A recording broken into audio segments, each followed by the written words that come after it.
மிகு தமிழ்நாடு முதலமைச்சர் அவர்கள் மூவர்ண கொடியை ஏற்றி வைத்து கொடி வணக்கம் செலுத்தி சிறப்பிப்பார்கள். காவல்துறை கூட்டுக்குழல் இசைக்குழுவினரால் நாட்டுப்பண் இசைக்கப்படும். அனைவரும் எழுந்து நிற்குமாறு பணிவன்புடன் கேட்டுக்கொள்கிறோம். May we kindly request all our dignitaries to rise for the national anthem.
தாயின் மணிக்கொடி பாரீர், அதை தாழ்ந்து பணிந்து புகழ்ந்திட வாரீர்.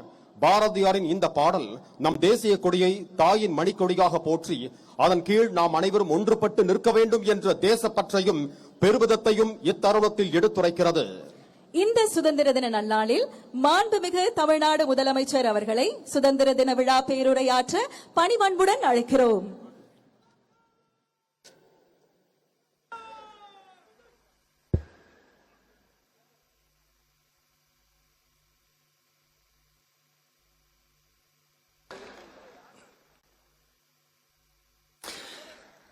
தமிழ்நாடு சட்டமன்ற பேரவைத் தலைவர் அவர்களே,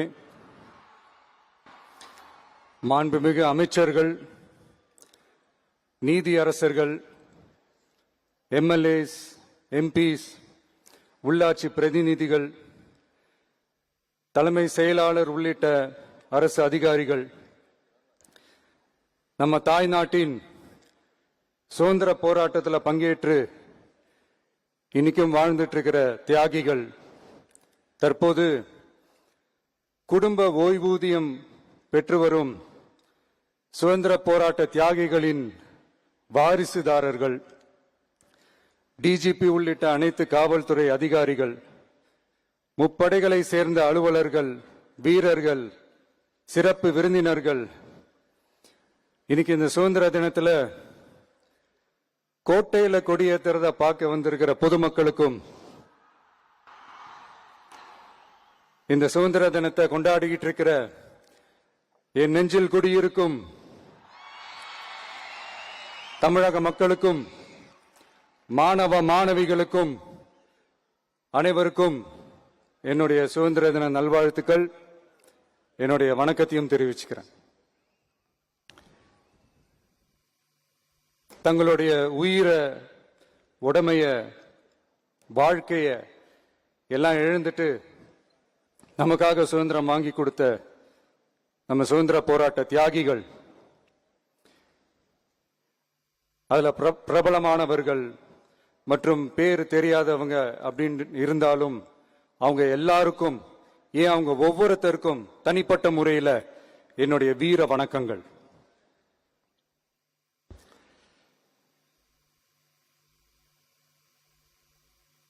நம்மள ஒரு அடிமை மாதிரி வச்சிருக்காங்க அப்படின்னு தெரிஞ்சிட்டாலே மக்கள் மத்தியில் ஆட்டோமேட்டிக்கா ஒரு ஒற்றுமை ஒண்ணு வர ஆரம்பிக்கும். எல்லாரும் ஒரே மாதிரி யோசிச்சு ஒன்னு சேர ஆரம்பிப்பாங்க. அப்படி ஒன்னு சேர்ற இடத்துல தான் சாதி உடையும், மதம் உடையும், மொழி, இனம் இந்த மாதிரி எல்லாமே உடைஞ்சு நொறுங்கும். அப்படி உடைஞ்சு நொறுங்குற இடத்துல தான் கிடைக்கிறது தான் உண்மையான சுதந்திரம். அதுதான் நம்ம மகாத்மா காந்திஜி அவர்கள் அவங்களுடைய தலைமையில் 1947 இதே இந்த ஆகஸ்ட் 15 நமக்கு அந்த சுதந்திரம் கிடைச்சது.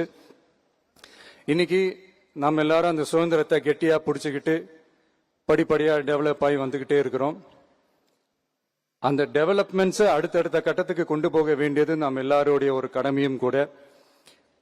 இந்த நேரத்தில் நம்ம தமிழ்நாட்டை லஞ்சத்திலிருந்து ஊழலிருந்து காப்பாத்துறதும் ஒரு மிகப்பெரிய ஒரு விடுதலைக்கு சமமான ஒரு விஷயம்தான். அதை நோக்கி தான் நம்ம அரசும் செயல்பட்டுக்கிட்டு வந்துகிட்டு இருக்கு.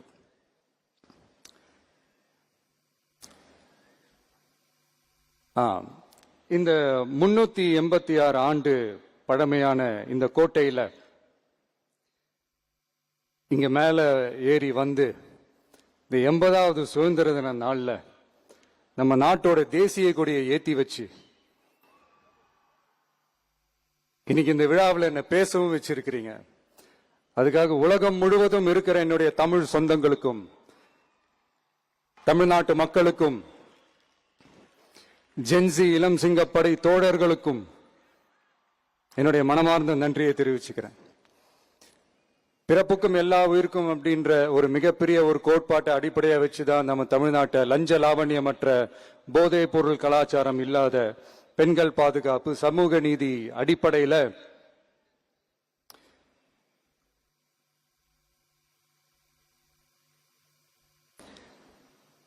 ஒரு வெளிப்படையான ஒரு உண்மையான ஒரு நேர்மையான ஒரு நிர்வாகமா இதை நாம செயல்பட்டுக்கிட்டு வந்துகிட்டு இருக்கிறோம். பொது வாழ்வுல சமரசம் இருக்கவே கூடாது. மக்கள் நலன் தான் மிக மிக முக்கியமான ஒரு விஷயம். அந்த அடிப்படையில தான் தமிழக வெற்றி கழக அரசு செயல்பட்டுக்கிட்டு வந்துகிட்டு இருக்கோம். அதே அடிப்படையில தான் மக்கள் நலன் சார்ந்த திட்டங்கள்லையும் நம்ம சென்ட்ரல் கவர்மெண்டோட நிர்வாக ரீதியா ஒத்துழைப்போட இருக்கிறோம். But at the same time நம்ம தமிழ்நாடு கொள்கைகள்னு வந்துட்டா மாநில உரிமைகளுக்கு எதிரான முடிவுகள்லையும் சரி தமிழ்நாட்டுக்கு எதிரான கொள்கை முடிவுகள்லையும் சரி நம்ம டிவிகே அரசு எப்பவுமே எதிர்க்கும். அதுல எந்த மாற்று கருத்துமே கிடையாது. அதே மாதிரி இதுக்கு முன்னாடி நிறைய திட்டங்கள்லாம் கொண்டு வந்திருக்காங்க. அதுல எதெல்லாம் மக்களுக்கு யூஸ்ஃபுல்லா இருக்கிற மாதிரி திட்டங்கள் இருக்கோ அதெல்லாம் கண்டினியூ பண்ணிக்கிட்டு தான் இருக்கிறோம். ஃபார் எக்ஸாம்பிள் ஜெயலலிதா மேடம் கொண்டு வந்த அம்மா உணவகம் திட்டம், அது இன்னும் மெருகேற்றி கண்டினியூ பண்ணிக்கிட்டு தான் இருக்கிறோம். அது மாதிரி காலை உணவு திட்டம் அதையும் இன்னும் விரிவுபடுத்தி 6th ஸ்டாண்டர்ட்லேருந்து 8th ஸ்டாண்டர்ட் வரைக்கும் அதையும் விரிவுபடுத்தி வர செப்டம்பர் 17ஆம் தேதி பெரியார் அவர்களுடைய பிறந்த நாள் அன்னைக்கு அதை தொடங்க இருக்கிறோம். ஸோ நம்மளுடைய அரசு உங்களுடைய அரசு இந்த 3 மாசம் ஆகுது. இந்த 3 மாசத்துல விவசாயிகளின் பயிர்க்கடன் ரூபாய் 5932.23 கோடி தள்ளுபடி செய்யப்பட்டுள்ளது. குறுவை சாகுபடி தொகுப்பு திட்டத்திற்கு ரூபாய் 134.83 கோடி வழங்கப்பட்டுள்ளது. ஒன்றிய அரசு நிதியுடன் ரூபாய் 12,642 கோடியில் 125 நாள் வேலைவாய்ப்பு திட்டம் மற்றும் ஜல் ஜீவன் குடிநீர் திட்டம் ரூபாய் 18,123.05 கோடியில் செயல்பாட்டிற்கு கொண்டு வரப்பட்டுள்ளது. சுகாதாரத்துறையில் சேவைக்கு நலம் AI செயலி கொண்டு வரப்பட்டுள்ளது. பேரறிஞர் அண்ணாவின் பிறந்த நாளான செப்டம்பர் 15ஆம் நாள் தாய்மாமன் தங்க மோதிர திட்டம் ரூபாய் 755.83 கோடியில் தொடங்கப்பட உள்ளது. மக்களின் போக்குவரத்திற்கு ரூபாய் 127.21 கோடியில் 300 புதிய பஸ்கள் வழங்கப்பட்டுள்ளது. தமிழ்நாட்டில் மது பழக்கத்தை குறைத்திடும் வகையில் முதற்கட்டமாக 717 டாஸ்மாக் கடைகள் மூடப்பட்டுள்ளன. வெளிப்படையான நிர்வாகத்திற்காக நவீன தொழில்நுட்பத்தை பயன்படுத்தி கணினி மயமாக்கப்பட்ட நிர்வாகம் செயல்பாட்டில் உள்ளது. முன்னெப்போதும் இல்லாத ஆளில்லா பத்திரப்பதிவு செயல்பாட்டிற்கு கொண்டு வரப்பட உள்ளது.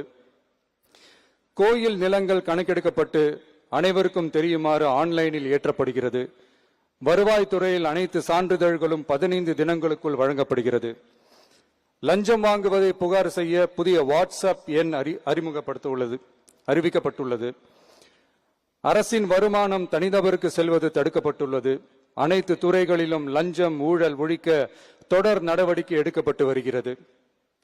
கனிம பயன்பாடு முறைப்படுத்தப்பட்டு நவீன தொழில்நுட்ப உதவியுடன் விநியோகிக்கப்படுகிறது.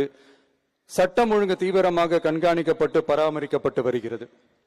ஜூன் மாதம் 29, 30 தேதியில் நடந்த மாவட்ட ஆட்சியர் மற்றும் காவல் கண்காணிப்பாளர் மாநாட்டில் சட்டம் ஒழுங்கு பிரச்சனையில கடுமையான நடவடிக்கை எடுக்க உத்தரவு போட்டிருக்கிறோம். அரசு அலுவலகங்கள், காவல் நிலையங்களும் மக்களுக்கான சேவை மையங்களாக மாறணும்னு வலியுறுத்தி இருக்கிறோம். அது மட்டும் இல்லாம கவர்மெண்ட் ஆபீஸுக்கு வர்ற மக்களுக்கு அவங்க குறைகளை தீர்க்கிறதுக்கும் தேவையான தகவல்களை பெறுவதற்கும் நலத்திட்ட உதவிகள் பெற கவர்மெண்ட் ஆபீஸை தேடி வர்றப்போ அவர்கள் மிகவும் கண்ணியமாக நடத்தப்படணும். மக்களை கனிவா அன்பா நடத்தணும்னு சொல்லி இருக்கிறோம். மக்களை அலைய விடக்கூடாது. கோரிக்கைகளை நல்லபடியா ஆராய்ஞ்சு சரியான வழியில தீர்வை தர சொல்லி இருக்கிறோம். சுதந்திர போராட்ட தியாகிகள் தங்கள் உயிரை தியாகம் செஞ்சு கிடைச்ச சுதந்திரம் மிக சிலருக்கான சுதந்திரமா மட்டும் இல்லாம ஒவ்வொரு இந்திய குடிமகனுக்கும் சுய மரியாதை, சம உரிமை, சம வாய்ப்பு மற்றும் கண்ணியமான வாழ்க்கையை வழங்கும் உண்மையான மக்கள் சுதந்திரமா இருக்கணுங்கிறதே எல்லாரோட மிகப்பெரிய எதிர்பார்ப்பா இருக்கு. அதை நிறைவேற்றுற பொறுப்பும் நம்மளோடது தான். தமிழ்நாட்டு மக்களோட இணைஞ்சு தமிழகத்தை இந்தியாவின் முன்மாதிரி மாநிலமாகவும் உலக அளவில் வளர்ந்த நாடுகளுக்கு இணையா தமிழ்நாட்டு பொருளாதாரத்தை 2036 ஆண்டுக்குள் $1.5 trillion உயர்த்திட நாம உறுதியேற்போம். மக்களே, எல்லாரும் ஓட்டு போட்டுட்டோம். உங்க அண்ணனை, உங்க தம்பிய, உங்க பிள்ளைய எல்லாரும் ஜெயிக்க வச்சு முதலமைச்சரா ஆக்கிட்டோம். அதனால நம்ம கடமையெல்லாம் முடிஞ்சிருச்சுன்னு சொல்லி யாரும் ஒதுங்கி போயிடாதீங்க. இனிமேதான் நீங்க நம்மளோடவே கூடவே இருக்கணும். உறுதியா நம்ம அரசோடவே கூட இருக்கணும். அப்பதான் உங்களுக்காக இருக்கிற எல்லா நல்ல திட்டங்களையும் என்னால செயல்படுத்த முடியும். 8 கோடி பேரோட அந்த பிரதிநிதி தான் முதலமைச்சர் பதவின்னு சொல்லுவாங்க.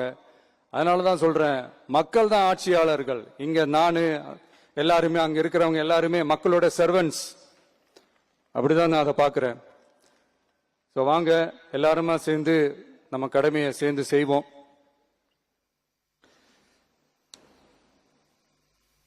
நம்ம அரசுக்கு எதிரான சக்திகளையும் சரி சதிகளையும் சரி முறியடிப்போம். நீங்க எல்லாரும் நம்மளோட இருக்கும்போது எனக்கு வேற என்னங்க கவலை? நல்லதை மட்டுமே நோக்கி நகருவோம். அப்படி நல்லதை மட்டுமே நோக்கி நகரும் உங்க அரசு உங்களுடைய எதிர்பார்ப்புகளையும் உங்களுடைய கருத்துக்களையும் மனசுல வச்சுக்கிட்டு தான் நல்ல சிறிய புதிய அறிவிப்புகளை அறிவிக்க இருக்கிறோம். அதுல ஒரு சிலதை மட்டும் இங்க நான் படிக்கிறேன்.